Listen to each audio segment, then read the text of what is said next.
السلام عليكم ورحمة الله وبركاته. عاملين ايه يا اصحابي؟ وحشتوني والله من الفيديو اللي فات. فلو ما اشتركتش ما تزعلنيش منك وانزل اعمل اشتراك، ولو اشتركت كمل جميلك بقى واعمل لايك. اخوكوا شرقاوي الاصلي جاي لكم بالحصري، جايب لكم النهارده يا اخواتي فيلم افاتار الجزء الاخير، ويلا بينا نبدأ الفيلم. وبنشوف يا اخواتي حاليا لوك ابن جيك ونيتيري الكبير، وهو دلوقتي بيلعب مع اخوه اللي مات. ويا زميلي ما تتخضش انه بيلعب معاه فعلا، لان كل ده زرتوه مش حاجه، وكل ده لا مؤاخذه اتصال روحي بس مش اكتر. لما بيخلص لوك لعب مع اخوه بيعرفه انه اسف، يعني انه كان السبب في موته، فبيقول لاخوه انه مالوش ذنب في حاجه ولازم ما يحسش بالذنب كده على طول، فبيشكر لوك وبيمشي. وهوب وبنشوف ان لوك بيصحى عند شجره الارواح لو فاكرينها، وعشان كده كان قادر يتصل روحيا باخوه الله يرحمه. ودلوقتي بعد ما اطمنا على لوك بنروح كده نبص بص على الباقي، بنشوف مثلا كده ان كده لو فاكرينها قاعده دلوقتي مع سبايدر، وبتكون كده لسه ما نسيتش خالص موت اخوها، وكمان متضايقه لانها ما بقتش قادره تتصل بالارواح زي زمان، يعني حاسه انها راحت عليها خلاص. وده يا زميلي لانها كده مش من شعب النافيه، لكنها يعني مستنسخه زي ما كلنا عارفين، فما بقتش قادره تتواصل مع الارواح. فبنروح حاليا نبص بص على نيتيريا، بنعرف ان نيتيريا عايشه في حاله حزن كبير من وقت موت ابنها، وعشان كده دايما قاعده في حالها، لا بتكلم حد ولا بتعمل اي حاجه. اما بقى جيك فهو كمان لسه حزين جدا على موت ابنه، لكنه بيتعامل مع الموضوع بشكل مختلف، ومش بيخلي الزعل والحزن يسيطروا عليه، بالعكس بقى اقوى من الاول. واكبر دليل على كده اننا بنشوف حاليا ان جيك ولوك وابنه التاني وكمان كيدا وسبايدر بينزلوا دلوقتي للبحر، وبيفضلوا يدوروا على الاسلحه اللي وقعت من البشر. طب ليه جيك بيعمل كده بقى؟ لان بكل بساطه جيك عارف ان البشر مش هيتراجعوا ابدا عن احتلال كوكب بندور، وعشان كده بقى يا اخواتي بيجهز نفسه ليهم، وعاوز العده تبقى مستعد بحيث لو جم في اي وقت يا اخواتي يقدر يهاجمهم بكل قوه ويساندل. لكن اللي بيعملوا جيك ده بتعتمد على نيتيري وكمان قائد قبيله الماء اللي هم عايشين معاهم دول، وبيكونوا كلهم بيعترضوا دلوقتي لان من معتقداتهم انهم ما ينفعش يستخدموا اسلحه زي دي نهائيا، ولازم يستخدموا الاسهم والحاجات اللي راحت عليها دي زي اجدادهم. وعشان كده يعني بيعترضوا على كلام جيك ده كله، واللي طبعا كان هيتجنن لما بيسمع الكلام ده، لكنه كالعاده بيسكت وبيسمع الكلام وبيلتزم بالعادات والتالي عشان ما يضايقش حد. وبيقرر يا اخواتي ان هو مش هيدور على الاسلحه مره تانية، لكنه برضه بيرفض يتخلى عن الاسلحه دي لانها كده هتنفعهم قدام. وبنسيب بقى يا اخواتي جيك والكل، وبننتقل حاليا لمايلز اللي بيكون عايش دلوقتي في القاعده بتاعت البشر. المهم بقى دلوقتي بنشوف ان في ناس تبع مايلز كانوا في الميه بيدوروا على وحوش التوكن. لو مش عارف يا زماله ايه وحوش التوكن دول، فدي كانت الوحوش اللي بيرتبطوا بها اهل قبيله الماء، زي الوحوش الطايره اللي اسمها تور، واللي بيرتبطوا برضه بيهم اهل قبيله نيتيري. وستوب بينا لحظه واحده بقى وافهم، هم اللي برضه رجاله مايلز بيدوروا على وحوش التوكن، لان بكل بساطه يا اخواتي عايزين الوحوش دي عشان ياخدوا منها ماده كده هتساعدهم في تطويل عمر البني ادمين والعياذ بالله. والمفروض انهم قتلوا وحوش كتير جدا عشان الماده دي، وحاليا هم مش بيلاقوا اي وحوش تاني، لكن مايلز مش بييأس وبيقرر يخرج مع رجالته عشان يلاقي وحوش توكن تانيين، وعشان يقبض على جيك ويحاسبوا على كل اللي عملوا فيه. وفعلا يا اخواتي بياخد مايلز رجالته وبيخرجوا من القاعده في رحله بحث الناحيه التانيه. وبنشوف بقى ان في يوم كده سبايدر ابن مايلز بيخلص شحن الماسك اللي بيلبسه، وبالمناسبه يا اخواتي بيلبس القناع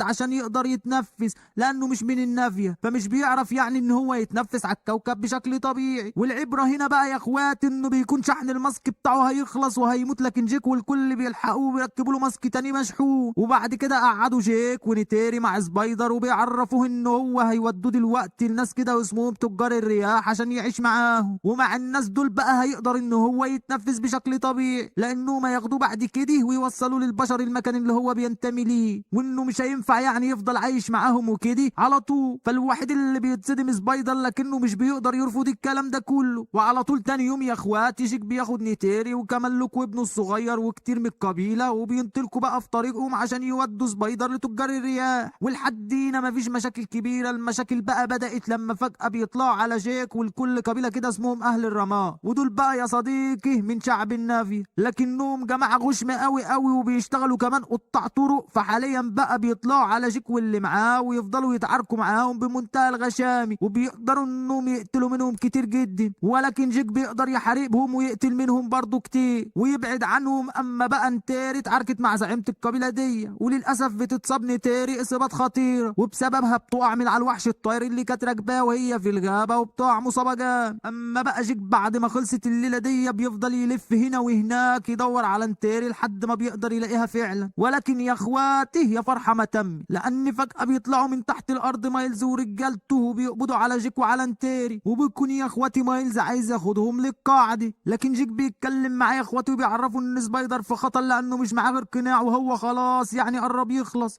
ولازم يلاقوه ويدوا له قناع تاني بحيث يكون بخير. وقتها بقى مايلز كده يا اخواتي بيتعاطف معاه عشان يعني ابنه، فبيقرر ان هو يبعت نتيري تتعالج، ويقرر برضه يلف مع جيك يدوروا على سبايدر. ومن ناحيه تانيه بقى يا اخواتي بنشوف ان سبايدر ولوك واخو لوك كمان كده بيقدروا ان هم يهربوا ويكونوا بامان، وبيفضلوا ماشيين كده في الغابه لحد ما بيطلع عليهم جماعه اهل الرماد، فعلى طول بقى بيهربوا منهم تاني عن طريق المي، وبيقدروا الحمد لله ينجوا منهم. ولحد هنا برضه الدنيا بتكون تمام. اللي مش تمام بقى يا اخواتي ان ماسك الهوا بتاع سبايدر بيكون هيخلص وهيموت، بس كده بتقرر انها تتصرف، فبتاخد بقى سبايدر عند الشجره الام وبتبدا تعمل له سحر يا اخواتي كده. ونتيجه بقى السحر والطقوس الغريبه اللي عملتها دي الشجره بتنقذ سبايدر. ومن اللحظه دي بقى يا اخواتي بيكتسب سبايدر قدرات زي شعب النافيه بالظبط، وبيقدر بقى يتنفس هنا بشكل طبيعي خالص ومن غير حتى ما يحتاج لقناع. وطبعا ده بيفرح الكل جدا انهم كده مش هيتخلوا عنه زي ما احنا عارفين. ويا فرحه ما تمت يا اخواتي، وللاسف بتوصل زعيمه القبيله بتاعت اهل الرماد مع رجالتها اللي كانوا بيقوموا في دقايق وفي ثانيه الا ثانيه بيحاصروا سبايدر وكل اللي معاه وبيقبضوا عليهم. مين بقى يا اخواتي بيكونوا مستخبين في مكان قريب جدا من الحكايه دي وشايفين كل اللي بيحصل دوا؟ بيكون يا اخواتي جيك ومايلز وجندي كده معاهم من رجاله مايلز، فعلى طول وبدون تفاهم بيهجموا على زعيمه القبيله بتاعت اهل الرماد ورجالتها. وعلى طول بيقدر مايلز يسيطر على الزعيمه دي وبيهدد الكل انه هيقتلها فعلا، وبيوقفوا الرجاله بقى يا اخواتي وبيجلوا وبيوقفوا الهجوم وبيسيبوا مايلز يسيطر على الزعيمه. لكن الزعيمه بقى مش بسهوله الصراحه بتسكت، وعلى طول بتقدر تربط شعرها بشعر مايلز وتضعفه خالص، وهوب الدنيا دوره وبتتقلب، وبتقدر الزعيمه واللي معاها يسيطروا على مايلز وجيك وسبايدر وباقي الاطفال. لكن الحمد لله على اخر لحظه جيك والكل بيقدروا يفكوا نفسهم ويهربوا. على الجانب التاني بقى يا اخواتي بنشوف ان نتيري بتتعالج في قاعده البشر، وحاليا بتفوق وبتكون كويسه، وبتقرر انها تمشي عشان تنقذ جيك والكل، لكنها مش محتاجه تعمل ده لان جيك ومايلز والكل بيوصلوا للقاعده هنا وبيكونوا بامان، والاوضاع بينهم كمان بتكون تمام مش متوتره زي الاول. المهم يعني ان حاليا الكل بيتفاجئوا من اللي حصل مع سبايدر، وبيبداوا بقى يدرسوه وبيشوفوا بقى حوار شجره الارواح اللي ادته القوه الكبيره ديت وخلته عندي نفس الصفات اللي عند شعب النافيه. ودي طبعا يا اخواتي معجزه، وبالتالي من هنا بيقرروا الكل انهم يعملوها عشان يقدروا يعيشوا على الكوكب بشكل طبيعي زي ما مايلز عايش. لكن هيعملوا كده ازاي لنفسهم كلهم لسه محدش عارف. شايفك يا اللي منفض لي وانا بحبك في الله، لو وصلت معايا لينا انزل سيب كومنت حلو لاخوك ولايك وشير بقى. نرجع بقى يا اخواتي للفيلم. بيمشي الكل من القاعده يا اخواتي وبنروح حاليا اللي كده اللي بنشوف انها بتتواصل مع شجره الارواح عشان تتواصل مع امها، ولكن مش بتقدر تعمل كده وبتخرج من التواصل ده وهي مريضه. وهنا بقى بتسال جيك والكل عن امها، فبيعرفوها الكل حاليا انها ملهاش ام، لكنها يعني مستنسخه من واحده عالمه كده وكانت موجوده على الكوكب هنا، وتعتبر هي نسخه من العالمه دي ولكن صغيره. طبعا بتتصدم كده ولكن بتسكت وبترضى بحالها وبتعدي الموقف. بعد الكلام ده كله بنشوف ان زعيم قبيله الماء بيجتمع مع جيك والكل وبيعرفهم ان البشر لسه مستمرين في قتل وحوش التوك، وبيقول لهم دلوقتي ان السبب في كل ده وجود سبايدر معاهم، وان سبايدر لازم يفارقهم بقى ويمشي لانه مش منهم اصلا ومن البشر. وبيضطر جيك ان هو يوافق عشان ما يعملش مشاكل، لكن لوك مش بيوافق وبيشوف كل شويه انه عمال يخسر اخ ليه وانه مش عارف يعمل ايه دلوقتي، وكل يوم عمال يخسر حد. بنيجي بقى اللوك والبت بنت زعيمه القبيله بتاعت الماء، وهي اصلا بتحب لوك بالمناسبه، وبتقول له دلوقتي اللوك انه لازم يروح يرتبط بوحش توكن معين، وهو لو عمل كده هيقدر عادي جدا يجبر الكل انه يعيش هنا مع اخوه ويعيش مع اي حد هو عاوزه، لانه ساعتها هيكون بطل لو قدر يعني ان هو يرتبط مع وحش التوكن. فالموضوع ده بيفرح لوك جدا وبيقرر يروح ياخد الرحله ويحاول يتواصل مع وحش التوكن الاسطوري ويخلي وحش. وقدام بقى يا زميلي هنشوف لوك هيعمل ايه. بس على الناحيه التانيه بقى بنشوف دلوقتي مايلز اللي دايما بيثبت لنا ان عمره ما هينضف ابدا وانه شخصيه مش سالك، وبيروح يا زمايلي بيقابل زعيمة اهل الرماد وبيعرفها انه عاوز ينضم ليها عشان تساعده يهزم جيك ويسيطروا سوا على الكوكب. فالزعيمة دي الوحيدة اللي كانت معجبة بمايلز، فبتاخده بقى وبتعمل عليه زي سحر كده وبتخليه تابع ليها. بعدها بقى بيبدأ مايلز ان هو يسلح الزعيمة وقبيلته كلهم باقوى اسلحة موجودة، وطبعا كان عنده اسلحة نارية وشغل عالي، وعلى طول بقى بيقرروا يقوموا بشغلهم. فبيروحوا حاليا لسبايدر اللي كان دلوقتي مع كده ويخطفوه، لكن كده بتقدر انها تهرب وبتروح على طول تعرف جيك والكل باللي حاصل. وقبل ما يفكروا في اي حاجة يا اخواتي، فجأة بيلاقوا جيش كبير جاي عليهم بقيادة مايلز وكمان زعيم قبيلة الرماد وشعبها، وبيكونوا واضح انهم مش ناويين على خير ابدا. المهم اول ما بيوصلوا للمكان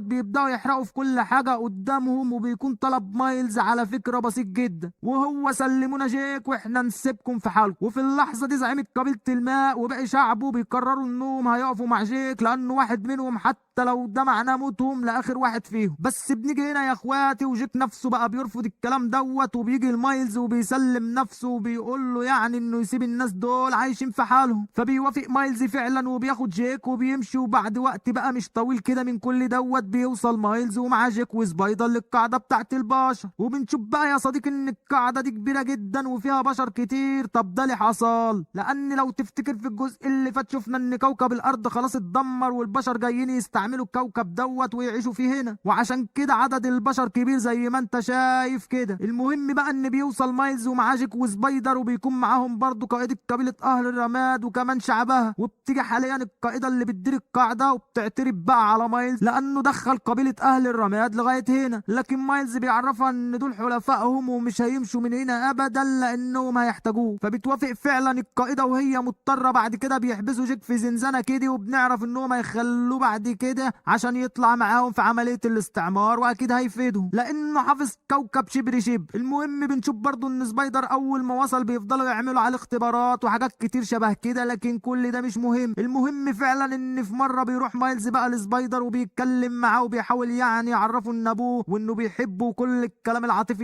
بس سبايدر مش بيصدقه ولا بيكون بيحب مايلز خالص، وبيضحك على مايلز وبيضحك كمان على كلام وبياخد منه ميداليه كده يا اخواتي هتكون معاه للذكرى وكده، لكن ده مش حقيقي لان سبايدر بيستخدم الميداليه دي وبيفتح بيها المكان اللي هو محبوس فيه وبيهرب، وعشان كده اصلا كان مشغل دماغه واخد الميداليه دي من مايلز. وللعلم بقى يا اخواتي سبايدر هرب من المكان اللي محبوس فيه، لكنه ما هربش يعني من القاعده لانها كبيره زي ما قلت لك قبل كده وكلها مرشقه جنود زي ما انت شايف في الوقت برضه يا اخواتي بنشوف ان القائده واقفه مع رجالتها ومع باركر رئيس القاعده، وبتقول حاليا ان هم هيحتلوا خلاص الكوكب وهيقتلوا اي حد يقف في طريقهم. لكن في الوقت كان مع الكل عالم اسمه ايان بيرفض ايان جدا انهم يعملوا كده ويقتلوا كل الناس دول من غير سبب واضح. لكن يا صديقي القائده ورجالتها مش بيهتموا بكلام ايان خالص، فبيقرر ايان ان هو يوقفهم بالعافيه، ولكن هنشوف هو هيعمل كده ازاي. وفي نفس الوقت يا اخواتي ولكن بره القاعده بنشوف نيتيري وبنعرف ان نيتيري مش راضيه عن اللي حصل مع جيك وبتقرر تروح القاعده تحرره. طب السؤال بقى هنا هتعمل نيتيري كده ازاي؟ بصوا بقى يا اخوات، تروح بكل شياكه لثلاثه كده من قبيله اهل الرماد وبتخلص عليهم في ثانيه الا ثانيه. بعدين بتاخد لبسهم يا اخواتي وبتعمل نفس الزنا اللي هم عاملينها في نفسهم عشان يعني تبان انها واحده منهم وكده، وبتاخد بعد كده كارت كان مع واحد من الناس اللي قتلتهم من شويه، والكارت ده بيسمح ليها انها تدخل القاعده من غير ما حد يعترض طريقها نهائي. بالشكل بقى ده يا اخواتي نيتيري بقت جاهزه، فبتاخد بعضها وبتطير على الوحش الطائر بتاعها وبتدخل للقاعده. واول ما بتدخل للقاعده بتروح للخيمه اللي نايمه فيها زعيم قبيله اهل الرماد وبتثبتها يا اخواتي وبتقول لها تيجي توديها عند جيك عشان تحرره والا تقتلها. لكن للاسف الزعيمه مش سالكه وبتتعارك حاليا مع نيتيري، وعلى الصوت ده بيجي كمان مايلز وكتير قوي من قبيله اهل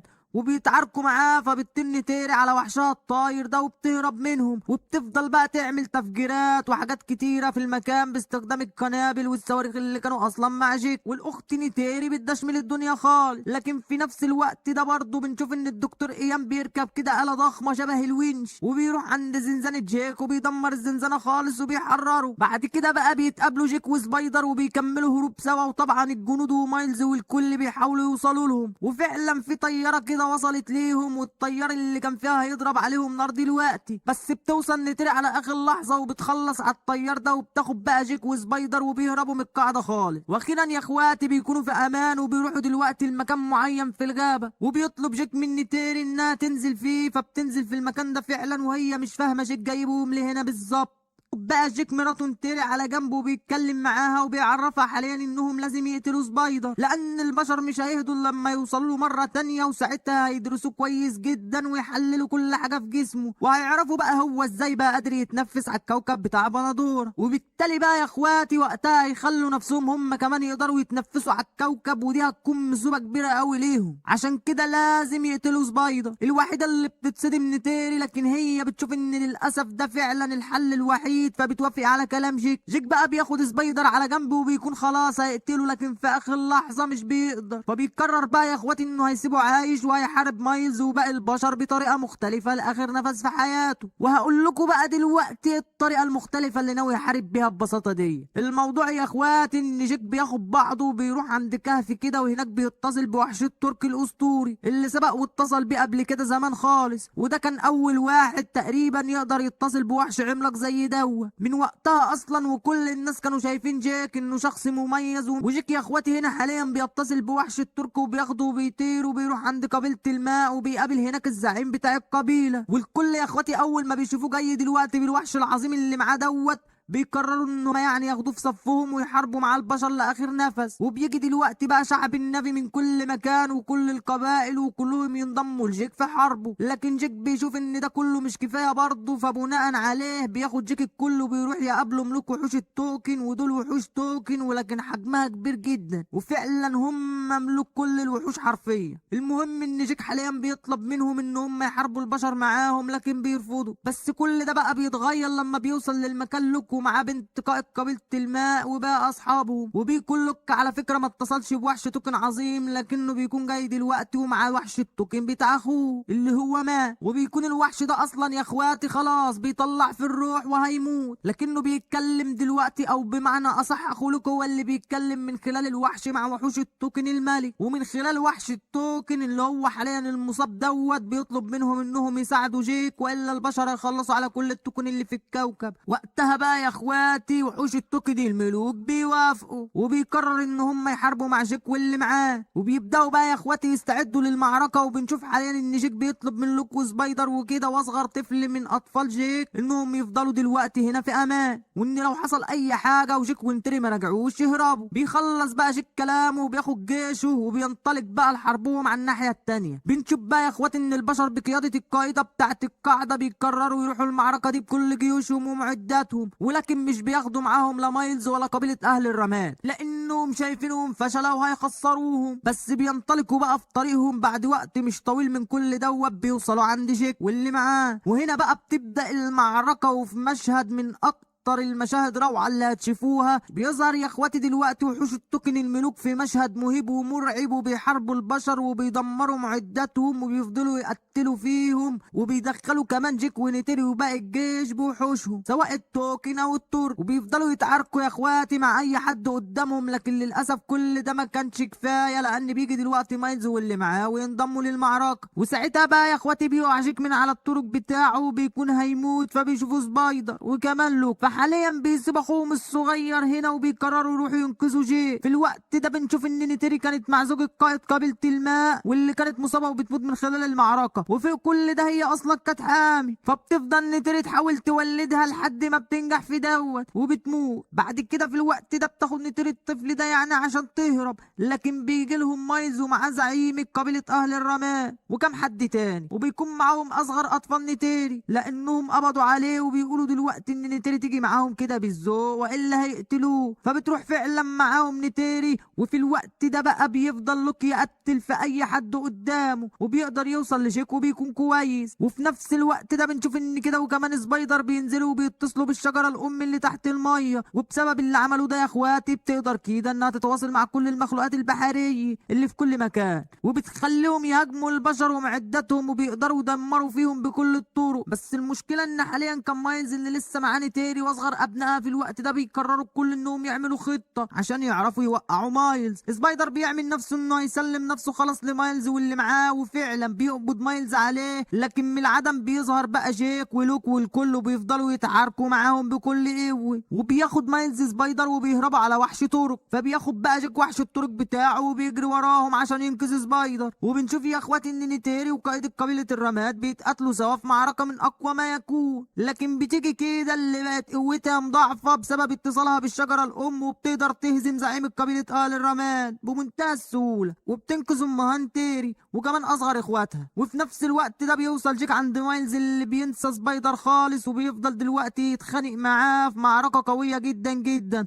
ضربه يمين على ضربه شمال، بيفضلوا الاتنين يدغدغوا في بعض. وسط كل ده بيحاول سبايدر انه يساعد جيك، لكنه بيقع من فوق الجبل وبيكون هيموت وهيقع في النار اللي بقت في كل مكان. بس مايلز برضه لسه ابوه، عشان كده مش بيقدر يسيبه يموت، فبيسيب المعركه اللي مع جيك وبيروح ينقذ سبايدر قبل ما يقع. وبيجي بعدها جيك وبيطلعهم، وبتكون كل حاجه تمام او مش تمام قوي يعني، لان حاليا بتوصل نيتيري ولوك وكده والكل، وبيكونوا دلوقتي هيقتلوا مايلز. بيحاول جيك يوقفهم ويفهمهم ان مايلز انقذ سبايدر، فاكيد لسه في حته نضيفه من جواه، لكن مايلز نفسه يا صديقي بيقرر خلاص انه يريح الكل من شر اعماله ويموت نفسه من غير بقى ما حد يتحارب معاه ولا حاجه. وبنشوف بقى في مشهد مريح للكل، واخيرا الشخص القذر ده قتل نفسه ورمى نفسه في النار. وهنا بقى يا اخواتي الحرب بتنتهي، وبيرجع كوكب بندورة امان من جديد، وبيعدي الوقت وبيعيشوا شيك وعيلته مع باقي الشعب النافي في امان. وبنشوف حاليا الكل بيحتفلوا بابن قائد قبيله الماء اللي قلت لك يعني ان امه خلفته وهي بتموت، وبيكون يا اخواتي الكل في سعاده. واخر حاجه بنشوفها بقى في الفيلم ان كده وسبايدر بيتصلوا بالشجره الام، وساعتها بيشوفوا كل الناس اللي ماتوا من شعب النافي، واللي منهم ام كده نفسها العالمه لو تفتكرها، واللي بترحب بيها وكانت مبسوطه بيها جدا ان شافتها. اما بقى سبايدر فالكل بيقولوا له ان حاليا بقى واحد منهم ومن شعب النافي، فبيفرح جدا سبايدر بشكل مش طبيعي، لانه كده هيكمل حياته معاهم على كوكب بندورة. ومع النهايه الحلوه دي يا اخواتي مستني دعمكم، مستني الكومنت واللايك، وجزاك الله كل خير لو عملت لي شير. مع اخوكم الشرقاوي اللي عامل بلا